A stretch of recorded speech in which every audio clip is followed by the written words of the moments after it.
ভাত খাওয়ার পরে ৩টি কাজ ভুলেও করবেন না, তাহলে মারাত্মক বিপদে পড়বেন। না জানার কারণে আমরা অনেকেই এই বিপদের সম্মুখীন হই, নিজের অজান্তেই পরিবারকে ঠেলে দেই মৃত্যুর দিকে। প্রিয় দর্শক, ভাত খাওয়ার পরে এই ৩টি কাজ থেকে অবশ্যই পরিবারের সদস্যদের বিরত রাখবেন এবং ভিডিওটি শেয়ার করে সকলকে সচেতন করে দিবেন। এটা আপনার ঈমানের দায়িত্ব। আপনি যদি মুসলিম হয়ে থাকেন তাহলে আলহামদুলিল্লাহ কমেন্ট করবেন এবং আপনার পরিবারের কেউ এই ধরনের কাজ করে কিনা তাকে সাবধান করে দিবেন। পবিত্র কোরআনে ও রাসূল সাল্লাল্লাহু আলাইহি ওয়াসাল্লামও ভাত খাওয়ার পরে এই ৩টি কাজ করতে নিষেধ করেছেন।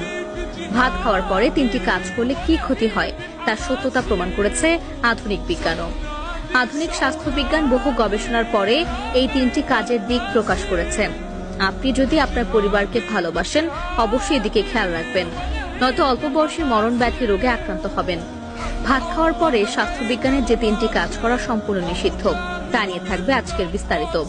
তো চলুন বেশি কথা না বলে জেনে আসি ভাত খাওয়ার পরে কোন ৩টি কাজ করতে নেই। ১ নম্বরে, খাওয়া দাওয়া শেষে গোসল করা। খাবারের পরে গোসল করা স্বাস্থ্যের জন্য মোটেও ভালো নয়। এটি হজমের প্রক্রিয়ায় ব্যাঘাত ঘটায় এবং পরিপাকতন্ত্র থেকে রক্ত প্রবাহকে শরীরের অন্যান্য অংশে ছড়িয়ে দেয়। এর ফলে শরীরের জন্য আপনার খাবার হজম করা কঠিন হয়ে পড়ে। কমপক্ষে খাওয়ার ৩০ মিনিট পরে গোসল করতে যাবেন। ২ নম্বরে, ভাত খাওয়ার পরে সাথে সাথে ভুলেও ফল খাবেন না।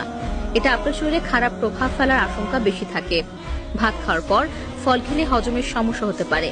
বিশেষ করে ভারী খাবারের পর ফল খেলে হজম প্রক্রিয়া ধীর হতে পারে এবং অ্যাসিডিটি বা গ্যাসের সমস্যা হতে পারে। সাধারণভাবে ফল খাওয়ার সেরা সময় হলো খাবার গ্রহণের আগে বা খালি পেটে। এতে ফল থেকে শরীরের প্রয়োজনীয় পুষ্টি উপাদান ভালোভাবে শোষিত হয় এবং হজম প্রক্রিয়াও সহজ হয়। ভরা পেটে ফল খেলে কি কি সমস্যা হতে পারে? হজমের সমস্যা। ফলের মধ্যে থাকা ফাইবার এবং অন্যান্য উপাদান হজম হতে সময় নেয়, যা ভারী খাবারের সাথে মিশে হজম প্রক্রিয়াকে ধীর করে দিতে পারে। অ্যাসিডিটি। কিছু ফলে অ্যাসিডের পরিমাণ খুব বেশি থাকে। ভরা পেটে খেলে অ্যাসিডিটি বা গ্যাসের সমস্যা তৈরি হতে পারে। পুষ্টি শোষণ কমে যাওয়া। খাবারের সাথে ফল খেলে ফলের পুষ্টি উপাদান ভালোভাবে শোষিত হতে পারে না। ৩ নম্বরে, ভাত খাওয়ার পরে ভুলেও ধূমপান করবেন না। অনেকেই না জেনে ভাত খাওয়ার পরে ধূমপান করেন, যা আপনার অকাল মৃত্যুর কারণ হতে পারে। যদি একান্তই অভ্যাস হয়ে থাকে তাহলে কমপক্ষে ১ ঘন্টা বিরতি দিয়ে তারপরে ধূমপান করবেন। ভাত খাওয়ার পর ধূমপান করা স্বাস্থ্যের জন্য খুবই ক্ষতিকারক। এতে হজম প্রক্রিয়ায় ব্যাঘাত ঘটায় এবং শরীরের ভিটামিন ও খনিজ পদার্থের শোষণ কমিয়ে দেয়। ভাত খাওয়ার পর ধূমপানের কিছু ক্ষতিকর প্রভাব। নম্বর ১, হজমের সমস্যা। খাবার খাওয়ার পরে ধূমপান করলে হজম প্রক্রিয়া স্থির হয়ে যায় এবং বদহজম, বুক জ্বালা পড়া, অ্যাসিডিটি, গ্যাসের মতো সমস্যা হতে পারে। নম্বর ২, পুষ্টি শোষণ হ্রাস।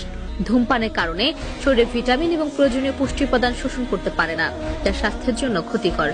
নম্বর ৩, ক্যান্সারের ঝুঁকি বৃদ্ধি। ধূমপান এমনিতেই ক্যান্সারের ঝুঁকি বাড়ায়, আর খাবার খাওয়ার পর ধূমপান করলে এই ঝুঁকি আরো বেড়ে যায়। নম্বর ৪, শ্বাসকষ্ট।